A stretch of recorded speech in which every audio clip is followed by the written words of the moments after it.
Hello lovely people, in today's video I'm going to run you through some basic bike maintenance for riding longer distances on your own. So we're going to run through an M check, a puncture repair and the basics of cleaning your bike.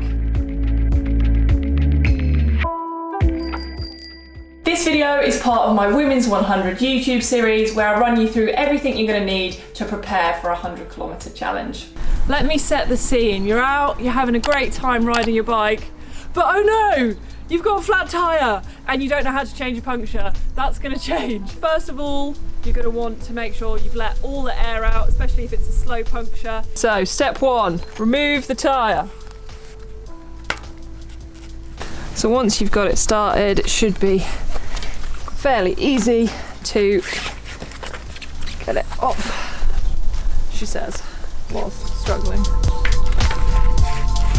So now remove the inner tube.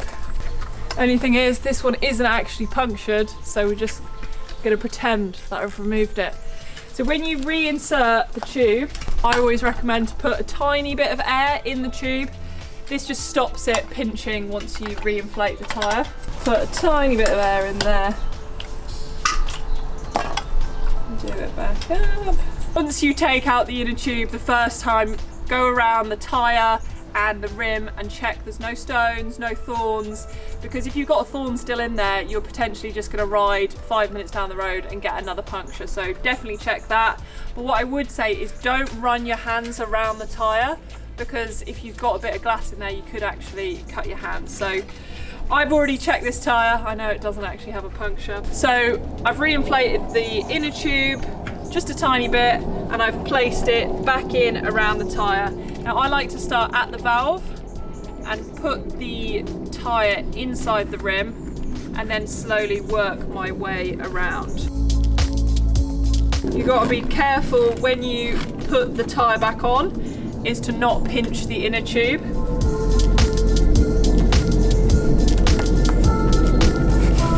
I tend to work from the valve all the way around, and once you get to the last bit, you've got to be really careful to not pinch the tyre, and you just do a rolling motion to get the thing on. Or if you're being lazy, like me, you just take your tyre lever and pop it back on.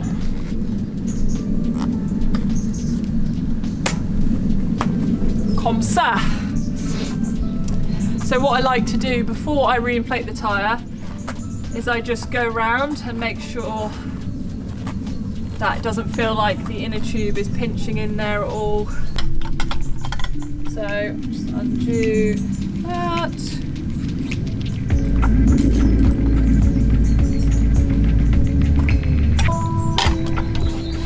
Reinflate tyre.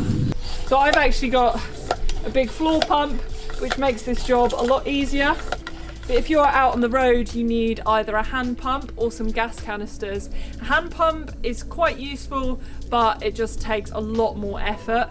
If you've got gas canisters, make sure you have a cover on them as well, because when you use them to reinflate, they go really, really cold, and you don't want to get like ice burn on your hands or anything. The tyre's now reinflated. I'm going to remove the pump, do up the valve.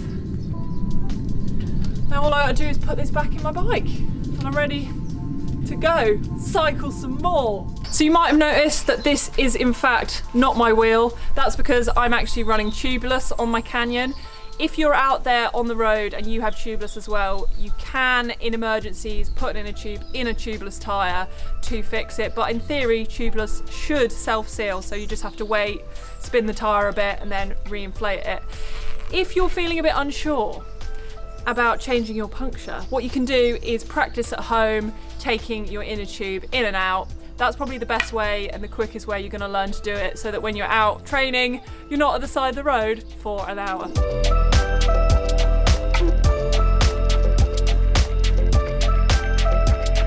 We've got a quick overview of cleaning your bike. If you make sure you look after your bike and keep it clean, it's going to look after you. So first of all, we're going to just hose the bike down. It's important when you're cleaning a bike to hose it down first, so that when you come to scrubbing it with a sponge, you're not going to be rubbing dirt in and potentially scratching your paint. So we're going to start at the top, work our way down so that the dirt is going downwards. We don't want to clean the bottom and then rinse it off and have dirt all over the bottom half of the bike again. So hose it down, and then we're just going to do soap and water all over the frame and all over the wheels.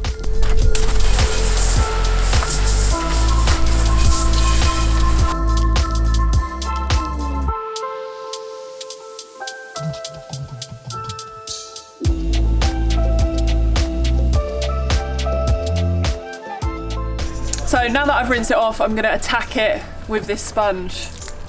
I take this opportunity as well to check that there's no stones in the tyres. So as I mentioned before, start at the top and work down so that you're not just putting more dirt on the stuff you've cleaned. You can just take this opportunity to admire your really nice bike. I often find the places that dirt hides on a bike is in between like your bottle cages and like in between the bottom bracket in here. So if you've got a brush or like a sponge, try and get behind your chain and behind the back wheel, because that's pretty much where the dirt hides. If you've got a bit of extra time, what you could do is actually take the wheels out to properly get in between the forks and the rear stays.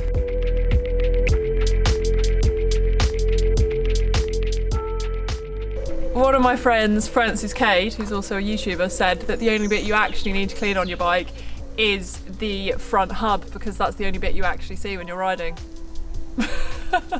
So the final part, cleaning your bike, and probably the most important part, is cleaning your chain. You're going to want to get some degreaser on there, give it a good scrub to make sure you're getting all the excess oil off, and then once you've done that, you're going to want to dry your chain before you then lubricate it again. It's really important to dry your chain and that it's not wet before you lubricate it, because basically you want the oil to soak into the chain links, and if your chain is wet, it's not going to do that. The moment you ride, it will just go dry. So now I'm just coating the chain and the set with degreaser.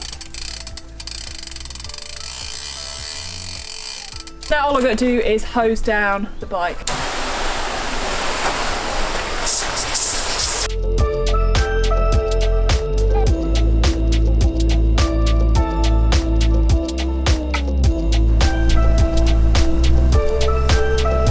Ideally, you should be cleaning it after every single ride, but it's the same as your car really. As long as you're cleaning it after it's really bad weather, then you're going to be sweet. Okay, so I've done soap and water over the bike, given it a rinse. The chain has been degreased and then rinsed off. So all I've got to do now is wipe down the frame and the chain so it's nice and dry. And then what I'm going to do is lubricate the chain.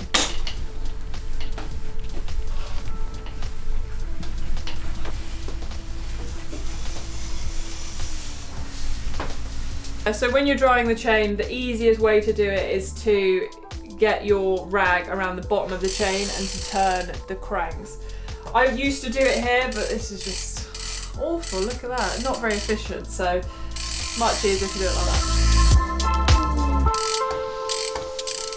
So next up is to lubricate your chain. It's really important when you're doing this to do it on the inside of the chain, because this is actually the part that makes contact with all of these parts here. If you do it on the top, it's just not doing anything. These parts on the top don't actually come into contact with anything, so remember to do it at the bottom, and you don't want actually that much lube on it.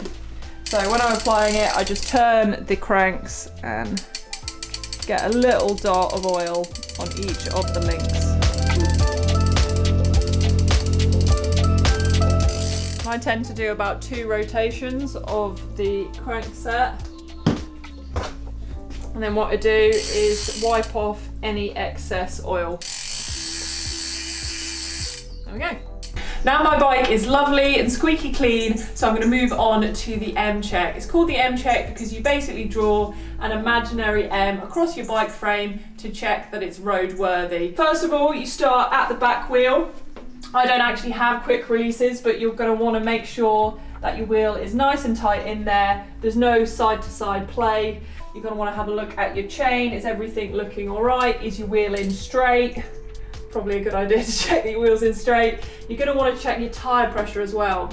Be sure to push down on the top to check the tyre pressure rather than at the side. Moving on from the back of the bike, you go up to the saddle. You're going to want to check the bolt that your saddle is not going to move. You're going to want to check that there's no side-to-side play on your saddle. If you have a torque wrench as well, I would just go around and check each of the bolts. On the Canyon, it's marked to 5 Newton meters, which is pretty standard for the seat tube. Going down to your bottom bracket, you're going to want to make sure there's no play in stuff like your front derailleur, in your cranks.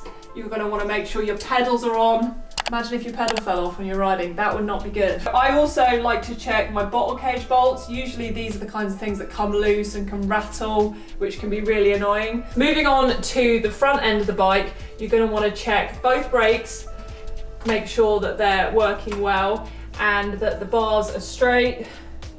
And you're going to want to check your headset. You do this by pulling your front brake and making sure there's no knocking and no movement in your headset.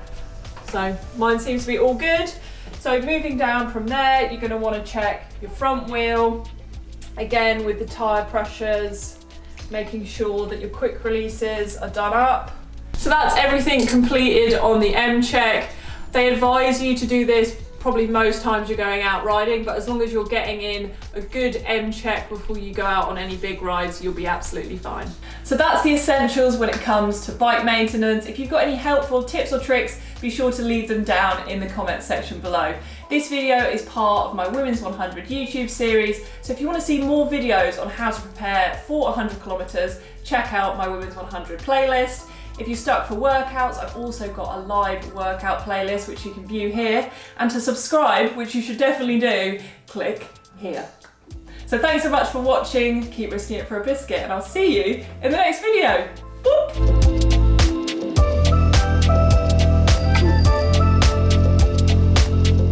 So I'm just about to hit it with some soapy water.